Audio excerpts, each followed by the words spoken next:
made of 21-day-aged beef, sold by the very farmer who reared it. These aren't the cheapest burgers, but they are categorically, unequivocally free of horse meat. A quality butcher like this knows exactly where his meat has come from, and the rest of the food industry would like to be able to say the same. But recent experience suggests they can't, and that raises serious questions about how the industry works, but also how it's regulated. The pressure on both greater than ever after it emerged supposedly halal pasties and pies served to prisoners contain traces of pig DNA, an offence that mystifies experienced halal butchers. All it takes is one individual to go around to the production site and see what animals are being used on not just the one site, but the actual production line.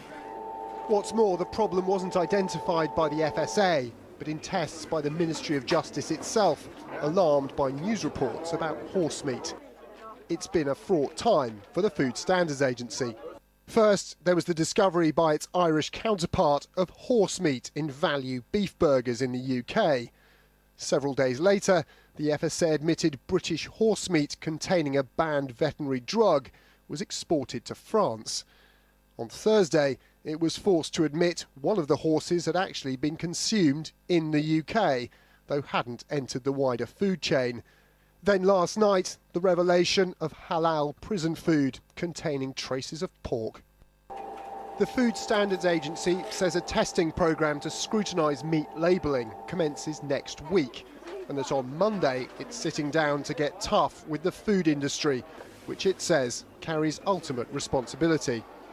Well, consumer confidence is at risk, and we want the food industries together to step up to the mark on this and to make sure that they can take action, including, as some of the major retailers have already announced, further testing and routine testing of their product to make sure that people can trust that what it says on the label is actually what's in the food. But observers argue the regulator may have become too close to an industry fixated on value. I think there is a problem, which is the relationship between the Food Standards Agency and the industry trying to meet us, particularly in a recession, cutting corners, cutting costs, and at the same time a sort of lowest common denominator food culture getting a grip and being acceptable. It's something this butcher takes as a given. And gradually, as prices get driven down by consumers and by supermarkets, there's always going to be someone at the bottom looking to cut corners. Though it's easier to be sure of your meat's provenance at the pricier end of the market, when it comes to our food, should we really be paying our money and taking our chances? Assalamualaikum and welcome back to Islam Today on Ahlul Bayt TV, where we're talking about how halal is our meat and do we really have to check? I mean, what's the extent that we have to go to check that it is actually halal? And something that we didn't quite deal with in the first part of the programme is, do we need to go beyond fiqh for this? You know, the fiqh says as long as you trust the person and they have said it's halal, it's not your obligation to check any further. I mean, but Murtaza, you were saying, well, perhaps that fatwa is for a Muslim country where you can trust most people, whereas here, perhaps, I mean, I don't know if anyone's got any better knowledge about this fatwa, whether it is applicable both to Muslim countries and to non-Muslim countries. I don't know, but perhaps. Yeah, I don't know. I mean, like, I don't want to be quoting the Maharaja or saying that they need to start removing new fatwas for the West and stuff, issues like that, because I'm not qualified at all. But you do a little bit of reading into it, and it seems that it's really taking a lazy approach, or you're not doing enough if that's your boundary or that's your benchmark. That, okay, the guy says it's halal, I've never seen him lie before, I'm going to eat it. Yeah. Especially living in the West, because the supply doesn't add up to the demand or what is being consumed. So we need to go beyond, I'd say, beyond the Sharia and take that sort of ihtiyat kind of approach. But again, it's one of those things, because you can't sort of you can't get everyone to do that. You can't force that onto other people, but it starts individually, it starts at home, and then hopefully. Yeah, I mean, maybe this was kind of like a minimum standard. So, but there are sort of other standards. I mean, you can take it sort of further if you want to actually ensure that it is halal. I mean, I remember years ago going to a meeting about halal food, and someone was I think maybe that was even when like the halal food standards thing was being set up, or I can't remember who they were exactly, but the way they talked, you realised that you felt like you came away from that meeting feeling like you should actually avoid most food, let alone meat, that most of the way it's produced. And he said, well, actually, technically, that's not halal, and technically, this is not halal. And you realise most of the food that we think, especially because of production and, as they're saying, cross-contamination, is not halal. So I suppose you can take it to the other extreme where you think, well, actually, it's virtually impossible for me to eat anything, so if I really, really want to eat proper halal food. Might as well just kill the animal in my garden. Yeah, now this is something else, because I've often said it on this channel. It's like, let's just have our own sheep, have our own chickens. And then I read, it says, it is makruh to slaughter an animal which someone has bred and reared himself. I didn't know that. Because it's like, I don't know, from a philosophical point of view, Islam sees it that there's some... It's like a trust, bond of trust. Yeah, this animal kind of trusted you, so therefore you can't slaughter that animal, but you can sell it to somebody else to slaughter. Right. Because you kind of raised it, there's love, there's trust between you and this animal. Obviously, we might not see it, but in the animal kingdom, that animal probably feels like I've got a good owner. Yeah. You see cats and dogs, the way they treat their owners, or their masters, or whatever you want to call them. But coming back to how far must we go halal haram, I remember 2010 Hajj, which was kind of coming to the end of the year. And this is the beauty of Hajj, inshallah, if no one's been, you'll go. My Hajj just happened by surprise, it was thrown on me, so alhamdulillah. I met with one brother from Canada. I'm really terrible with names, and if he's listening, please do forgive me. But I remember he was a very stocky guy, very handsome. He's Zaidi Sayyid. And we got to talking about philosophy. There was this whole debate going on about whether you should do, irfan, or you should keep away from it. So he mentioned a point which I think applies to halal haram, He said, sometimes you've got to go beyond fiqh, Right. I can give you a drink. Now, as far as your eyes can see, it's water. Yeah. But in there, I've placed a substance, which is odorless, colorless, and tasteless. So with your own senses, just by perception, you can't really tell if there's anything there. Now that will intoxicate you, so it'll get you drunk. Yeah. If you drink that, is it halal or haram? Now from a fiqh point of view, the question is it haram as in will Allah punish you? No, it's not haram. Yeah. Because you didn't know, and therefore Allah only judges you based on knowledge, what you know, right? So it's not haram, but will it intoxicate you? And the answer is, it will intoxicate you.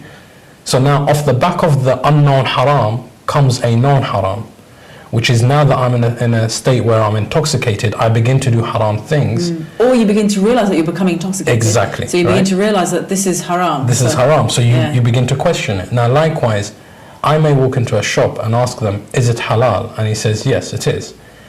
I will eat based on what fiqh says. I think to myself, I don't need to inquire any further. Yeah. But the thing is, when you consume that meat, it will show in you later on. And I think it was Imam Ja'far Sadiq alayhi salam who says, Allahumma salli ala Muhammad, he says, if you miss your morning prayers, then look back to the day before and ask yourself, what did you eat? Right. Because haram food has that effect on you where it makes you lazy, it takes you away. So he says, look back and question the food which you've eaten. So again, like I said, Islam believes that you are what you eat, and if you're going to eat that kind of food. On a subject which is to do with consumption, again, I think I might have mentioned this story before. It's Ayatollah Golpaygani who says, in the time of the Shah of Iran, one of the most respectable scholars in a local town was about to be sentenced to death. Everyone was crying except for one person who was clapping and saying, kill this guy. And that was the son of the sheikh, the son of the scholar.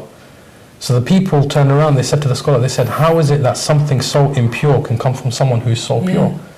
He said, you know, my whole life I've anticipated that he will be my killer. So they said, you know, why do you say that? He said, when his mom gave birth to him, she couldn't give him any milk, right? So therefore we looked for a nurse, you know, another mother who's got a child, and that she can give him milk. And we only found one such woman. Now she, you know, he drank from her milk for 2 years. When he began to grow, we started to see that he was devilish, you know, so we thought it's a phase, he'll grow out of it. But come 4 or 5 years and he's still acting like this, he wasn't praying or anything. And from a very respected family and a religious family, they'd expect that from their children. So he says, me and my wife, we decided we're going to go and inquire about this woman, because obviously from our side, we don't see what we've done wrong. And he said it turned out that this woman, every Thursday night, she would hold a session where she curses the Prophet and his family. Oh my God. So from an Islamic point of view now, to a non-Muslim, that might sound like, you know, who cares? But from an Islamic point of view, we believe in spirituality. So he says, how can someone who is nourished from hate for the Prophet's family love anyone who's propagating the love of the Prophet's family? So it's, you are what you eat, and it will have that negative impact on you in the long run. So I think, I mean, even looking at, let's say, the problems we've got with attention deficit disorder, like going to a biological view, I mean, now again, I mean, we can see in London that there's been all these kind of chicken shops opening up. The Peri Peri chicken and Chicken Cottage has been going for a while as well, and it's very cheap chicken, and we know, like, how cheap chickens are reared. I just wanted to ask, have you ever eaten from one of these shops? Last week. Okay. For lunch. Confession time. I missed Fajr as well. Oh, right, afterwards. As soon as he was mentioning that, I was just thinking about my mum, because she has a nightmare waking me up, and the day You're after. blessed you've got a mum who she goes crazy early morning. Is it with a belt or with a shoe you would get one? I'm not sure. I didn't wake up. She's probably screaming in your ear and you're still not waking up. Yeah, exactly. But yeah, she was telling me the day after, like, why are you not getting up? And I brush her aside and just think, you know, like, if I do actually hear you, I do actually get up. I didn't actually hear you. But then mentioning this hadith makes me wonder, because for lunch I'm finding more and more I'm eating out. Right. And it's just, I wonder if it's eating out that does it. It's actually makruh in Islam to eat out of your house. Because you can't be sure how the food's been prepared. So it's makruh, but I mean the lifestyle that we lead, what are you going to do? You're working 9 to 5s, you know? Yeah, it does become difficult. But I mean, this is the thing, it's like, it won't kill you. I'm saying this to myself, I'm probably going to have Chicken Cottage next week, but it wouldn't kill me if I was to not, and just make more effort and get leftovers from yesterday and make sure I do that each week. My mum's happy to sort lunch out for me from the night before. So you're blessed again. Yeah, not everybody has these blessings that take advantage of it. But yeah, I don't know, you just get tempted, and it's like someone's going out to eat. I have to say you're right about being tempted, because I mean, you know, I've walked past these shops where I mean, I'm a little bit fussy about chicken, because I know that it's, you know, they're full of antibiotics and you don't know where they've come from and everything. But I have to say, it's tempting when you see them kind of roasting. Yeah, you think, and that smell when you walk past the shop. Yeah, I'd like some of that. And then, but I think, but as somebody said, they call it Frankenstein chicken. So, I mean, you don't know exactly what's in it. Again, this sort of comes back to this, I'm talking about myself here, I just fall back onto the Sharia, because the Sharia is very strict, it's very, it talks about the point of slaughter, as opposed to how the animal was reared. Right. I was lucky to go on a trip with the madrasa, the Sunday madrasa, the one at Stanmore, and they went to Willowbrook Farm. This is a guy, he used to be some lecturer, professor at Oxford, and he was, you know, he just shut up shop and went and bought a farm, and he said, I'm gonna open a farm and grow wheat and grow cattle and rear cattle, etc., whatever.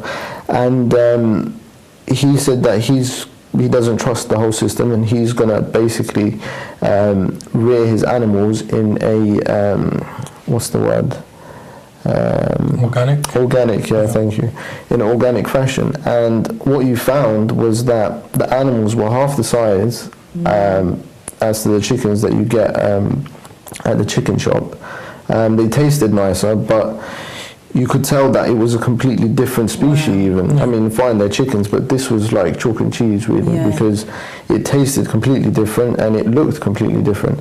On top of that, it took 3 times, if not 4 times the amount of time to get to the point of slaughter, so the rearing process. Whereas the industrially manufactured chicken can be done and ready and good for slaughter in about 2 weeks. Which can only make you think, okay, the Sharia doesn't talk about the way the animal is reared, but there was one of the teachers that was on the trip with us. He said that if you're going to set your benchmark at just the point of slaughter, so say for example myself, okay, I would only eat HMC for example. He, according to him, he says that benchmark is quite low. Because how has the animal lived and how was it reared this whole time? This comes back to the boy who was fed haram. So there's so many different. Do you know so I've seen a picture as well. Somebody posted up a picture of an organic chicken after 5 days. I don't know if I've seen that picture. Organic chicken after 5 days and a sort of battery chicken after 5 days. And you're exactly right. Like the battery chick after 5 days is like literally like some Frankenstein chickens. I mean, it's 2-3 times the size of the other one, and I know that their legs can't carry them because of the weight. So his legs are going out like that. And, KFC. I don't know if you saw the documentary. They break the chicken's legs. They break its legs. They break its legs so that the chicken does not walk, therefore it doesn't use any energy. Oh my God. And that way it just becomes plump, you know. I remember going to, in my trips in America, we went to a Philly steak place, and halal and everything, obviously, as advertised, you know, as seen on TV. And I remember the first thing I said when I took a bite of that, I said, "Do you enjoy this meat?" They said, "Yeah." I said, "It's not meat." They said, "What do you mean?" I said, "I compare this to the taste in the United Kingdom. It's not meat." So I went and did research. Now, in America, the laws are more relaxed because it's a consumer society, right? And a much larger one than here in the UK. They're allowed to sell genetically modified animals, whereas in the UK, obviously, we've got restrictions on that. So, are we even eating meat? Because for me, that's another question. If it's not a real animal, do we then apply halal haram to it? Because it's not really what it should be. Obviously, physically, it looks like an animal, but it hasn't been raised like an animal. It hasn't been fed like an animal. It's got all this. Does it feel like an animal? Exactly. I mean, but does it have feelings like an animal? I think it's an illusion of an animal because it's just pumped with steroids and all these other chemicals. Now the question that begs itself: are these chemicals halal or haram to consume? Because I remember going to an Italian restaurant once, and we ordered a pasta, and I asked the guy if it's halal or not, and he said, "Yeah, you know, it's vegetarian, and it's just got fish in there." So I said, "Okay." Brought the food over. And after I've ordered, I just happened to be reading through the menu, and I saw that although he's put this down as halal, one of the ingredients of making is actually red wine or white wine. So now, obviously, they're looking at whether the animal's halal or not. You know, fish is halal, but are you looking at the other ingredients? So if from taking that scenario, as in the wine in the dish is haram, what about the chemicals that are being pumped into these animals? Is consuming that halal or haram? Because coming back to Sharia law, it says, if an animal has consumed something which is haram, you can't eat it. You know, because it has to have 7 days where it hasn't consumed haram before you can slaughter it. I don't think we've even thought about the chemicals. So there's so much, you know, it's with this halal haram. And again, we was mentioning this in the break. South Africa, Muslim population of 2%, but they are so proactive because obviously, you know, they had the apartheid state and the people were all oppressed. They saw an opportunity, they went for it, that this is a time where we can have things our way. Legislation has been changed in the country. Halal is halal the way it should be, you know, or at least the closest I've ever seen it come to halal. Whereas here in the United Kingdom, we are invited by the government to make change. You know, it is a very, you know, I guess very tolerant place, you know, to live. But we're very lazy. Like, you know, we've both mentioned the point that who goes out there to check if our food is halal? Who goes out there and, you know, gets petitions and says we want this and this and this to be met? We're concerned with, if we do that, I remember having this debate with one of the scholars, and he mentioned a point which obviously was relayed to him, is that the reason why most Muslims don't want to make a complaint and make a fuss is because halal would be very expensive if it was halal. Yeah. And our pocket is not going to be able to handle that. Yeah, So. That's the main point. I mean, we've just got a couple of minutes to be able to go to break, but exactly as you both said, and many other people know this, that there is more meat being consumed than there is being produced. There's more halal meat being consumed than there is being produced. Yeah. And I was reflecting again myself. I was thinking, if someone eats, supposing someone eats a portion of, I don't know, lamb every day, I was thinking, but supposing you were to rear that lamb yourself, how much would that cost? I mean, it would cost a lot to rear a lamb, say in your back garden, and protect it from the weather, make sure it's healthy and watered and everything. And then by the time it comes to slaughter it, that would have, I'm sure that the cost of real halal meat would probably be about 3-4 times the cost of what it is. And I wonder whether what we should be doing, as well as just going to the slaughterhouses and making sure that it's actually being slaughtered by Muslims, and many other things which we can talk about inshallah after the break, but whether we should just be consuming less meat, like getting rid of this culture of like, well, you've insulted me because you've given me a meal with no meat. And I remember again, being in Iran and seeing a friend's husband, meat for breakfast, meat for lunch, meat for dinner. I couldn't believe it. Have you been to Iraq? No. If it's not a whole lamb for the first visit, that's an insult. Yeah. You have to, when your guest comes, and to show the people that there's a guest of honor, you have to put a whole lamb on a plate and... No hummus and no pita bread. Yeah, you could try it and that'll be an insult. Yeah. Well, we've got to go to break. You're watching Islam Today, and do call in with any queries or comments or thoughts that you may have, and we will continue our discussion inshallah in a few minutes. Assalamu alaikum.